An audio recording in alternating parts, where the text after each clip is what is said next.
Hey everyone, Assalamu alaikum, peace and blessings be upon you. My name is Kashmir and I'm a marriage and family therapist. And today I wanted to talk about one of the most challenging relationships that I see in clinical practice. And it's usually when a client has experienced complex trauma at some point in their childhood. And later in life, they actually struggle with something that we would call a trauma bond. And this is not to say that everyone who experiences trauma in their childhood goes on to develop a trauma bond, but there is usually a correlation that we find in clinical practice. So there is a lot of information floating around on the internet about trauma bonding. So I thought it would be really important for us to break down the 7 unique stages of trauma bonding, how they're actually formed, and why trauma bonding is so difficult to recognize, especially when you're in it. We'll also be talking about how abusers actually build trust, how they build dependency, and how they build the facade of emotional intimacy, and ultimately how they establish control in relationships where they do trauma bond. Understanding this cycle that we'll be talking about today is super important because the first step to actually dismantling it and stepping into healthier relationships is by first identifying if you are in a trauma bonded relationship. So first of all, let's begin with what a trauma bond actually is. So the term trauma bonding was actually first coined by Dr. Patrick Carnez in 1997. And this term is describing the strong and powerful emotional connection that exists between an abuser and who we would call their target. And just as we talked about in a previous video about the cycle of abuse, a trauma bond does not always happen in an abusive relationship, but it kind of presents in the same way, meaning that there are periods of affection and then there are also periods of aggression, neglect, or even potential abuse that may occur in that same dynamic, in that same relationship. And this is something that we would call intermittent reinforcement. And what that basically means is that there is at some point in the relationship a high. So there is a reward, there is flattery, there is an emotional high in that dynamic. And so the target of the abuser will oftentimes search for the next high, meaning they will go through periods of neglect, they will go through periods of even potential abuse in order to wait for the next emotional high. Patrick Carnez actually talked about this in a really powerful way where he compared it almost to addiction. And it's really interesting that it takes on a very similar pathway in the brain. There is this feeling of deep emotional intimacy that one feels towards their abuser, and it pulls on certain strings in order to keep the cycle perpetuating and in order to keep the target locked into that relationship or that trauma bond. Some people also do compare the idea of trauma bonding with something called Stockholm Syndrome. And Stockholm Syndrome in particular, which is fascinating and a really interesting parallel to trauma bonding, is when hostages would actually develop feelings of love and affection and sympathy towards their captors, which is crazy to think about because you would think that if someone held you captive and if someone was mistreating you, that feelings of love would not develop between you. This is indeed the concept of a trauma bond. The shocking thing is that it's harder to break out of an abusive and unhealthy relationship more than it is from a healthy relationship. So you might be asking, why does this even happen? Like, what is the actual science behind it? And there are 2 what I would call predisposing factors. One is the psychology of the abuser, and this is typically seen in narcissistic personality types. Now, we haven't opened up the can of worms on narcissism on this channel yet, but insha'Allah, I do hope to in a future video talk a little bit more in depth about this because, again, narcissism is another one of those topics that's always floating around on the internet, and I feel like so much of it has been misconstrued and taken out of context. So we'll go into more depth on that in a future video, but for the purposes of this, typically in trauma bonded relationships, the abuser can in many cases take on a narcissistic, sociopathic, or even psychopathic type of personality, and the ultimate objective of such an individual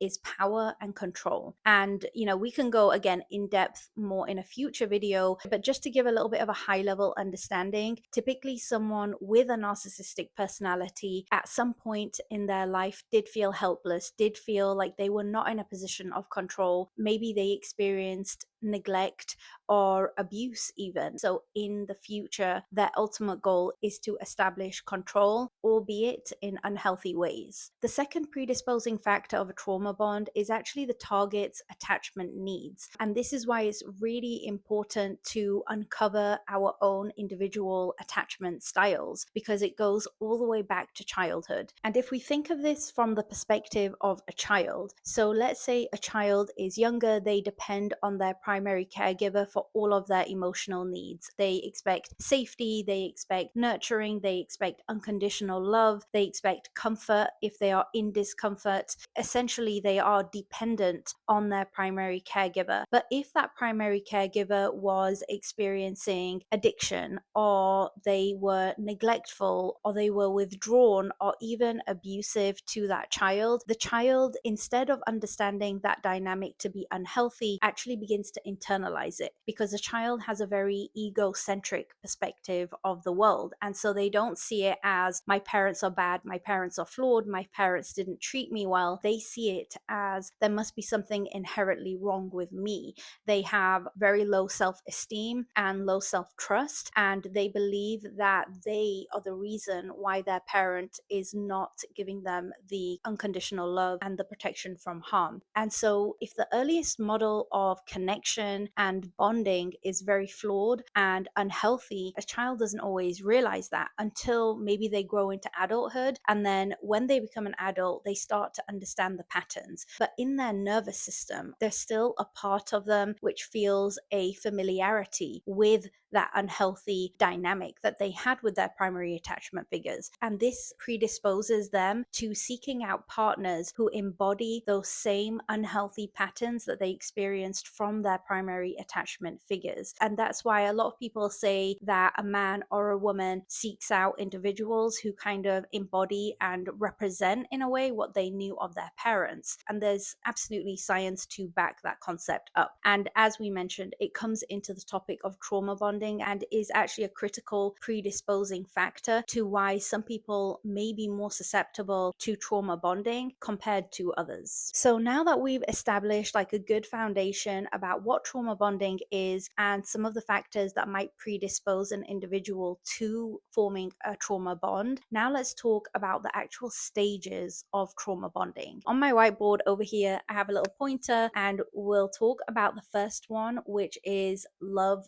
bombing. Now, this one I did talk a little bit about in a previous video when we were talking about the cycle of abuse and the phases within the cycle of abuse. Interestingly enough, this same phase appears within trauma bonding. So love bombing is the phase in which the abuser will shower the target with affection, attention, with gifts and praise and everything that one would expect to be in a romantic partnership, but it's on another level. It's extremely intense. It's almost like the target will experience a certain type of whiplash and an emotional intensity that they never experience in any other relationship, which is what actually enables the next stage of trauma bonding. It's really important to note here that the objective behind love bombing is not just to shower the target with praise, but the objective is to lower the defenses of the target so that they are almost unaware of any potential abuse, of any red flags. They are just wading in the praise and the attention that they receive from the individual, and they feel very validated in that relationship. It speaks to a core part of their attachment wound. So once love bombing has happened, it moves on to trust and dependency.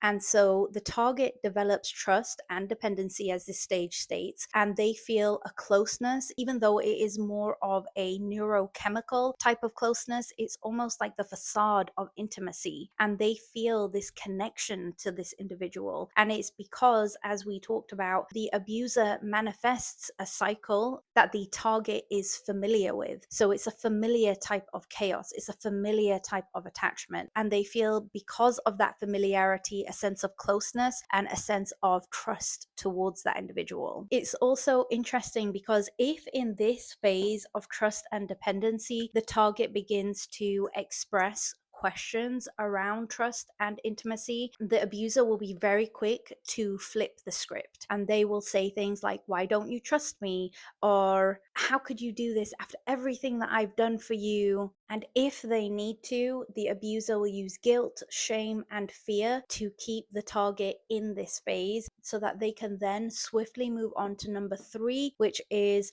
criticism and devaluation. So, in phase 3 of trauma bonding, criticism and devaluation is very, very subtle, and there's a huge shift that happens in the relationship. And now the target trusts and feels secure with their abuser. And now the abuser can move in, and subtly they start to create insecurities. Now, as I said, it is very subtle and it can begin in very passive ways. So the abuser might say things like, "Oh, you're too sensitive," and they may even say things like, "You're not as attractive as you used to be." And all of this is very, very intentional. Ultimately, the goal is to keep the target locked in the trauma bond. This is where the target will start to question themselves. They'll start to question reality. They'll start to question their own self-worth and their own self-esteem. Now the relationship has moved into a new phase where there is insecurity and actually instability in that trauma bond. And this is really important because, as we mentioned, a trauma bond is not like a healthy relationship in the fact that there are very high highs and very low lows. Contrary to a trauma bond, a healthy relationship is a lot more level. So there are highs, there are lows as well, but they're not as extreme. And the partner will not create instability, create insecurity in order to keep the target locked in and questioning their reality. But this is really important because it then moves on to the next stage, which is stage 4, manipulation and gaslighting. So this is when the target starts to question what's going on here. It will be met with manipulation and gaslighting, and that's where the abuser will almost deny the reality and they will again flip the script. So it's like the target is just imagining everything. They are using a technique called reactive abuse in order for them to maintain control and for them to establish their authority over the target. Now, the 5th stage is where it starts to get a little bit more concerning for the target, and that is where you will find resignation and giving up. And so there is this withdrawal that happens with the target. They start to pull away, they start to question what they are seeing, they internalize a lot of their concerns about the relationship, and they are wondering, when will the love bombing phase come back again? When are the good times coming back? The good times that I remember, the highs in the relationship. This is one of the lows. And as we move to the next stage, which is the loss of self, this is where the target hits what we would call rock bottom. The target will move into a very dark space where they will start to crystallize some of their beliefs around themselves, which is, "I'm not lovable. I won't be able to find anyone better than this individual." Or maybe if I try harder, maybe if I am better and I don't rock the boat next time, then I will be able to establish and go back to that love bombing phase where I feel the attention, where I feel the flattery and the highs of this relationship. In this loss of self phase of the relationship is when the target's confidence starts to dissolve, when their boundaries become very, very unclear, and they almost slip into a depressive state. And the person who they once were, they are no longer able to recognize that, and they are in deep, deep despair in their relationship. In some extreme cases, there is also suicidal ideation, and that's why, if you know of anyone or you yourself are experiencing this, please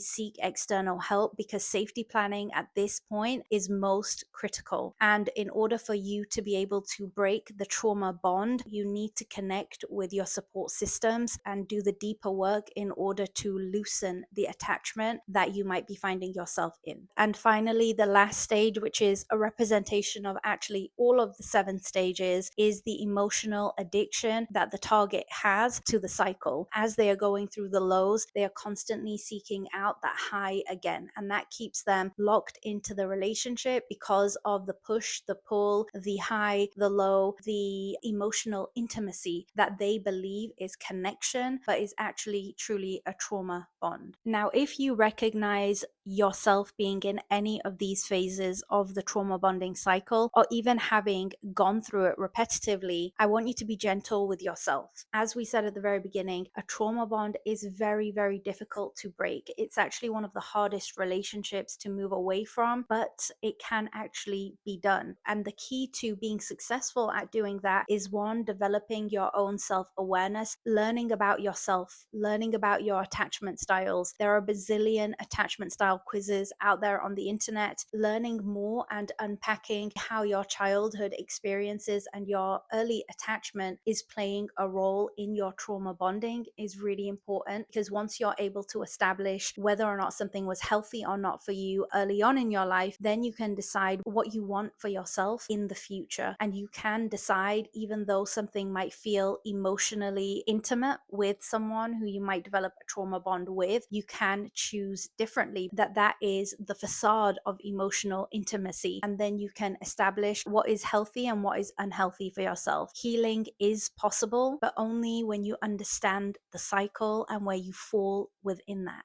If you need additional support, we do offer free 15-minute consultations at our clinic, Heal Therapy. All of the information is in the description below. If you found this video and this topic to be helpful, please consider liking this video and sharing it with anyone else who might need to hear it right now. And if you want to watch more content on trauma recovery, navigating romantic partnerships from an Islamic centric perspective, please subscribe. Whatever your background or your beliefs, you are absolutely welcome here. And with that, I will see you in the next video. Assalamu alaikum. Peace and blessings be upon you.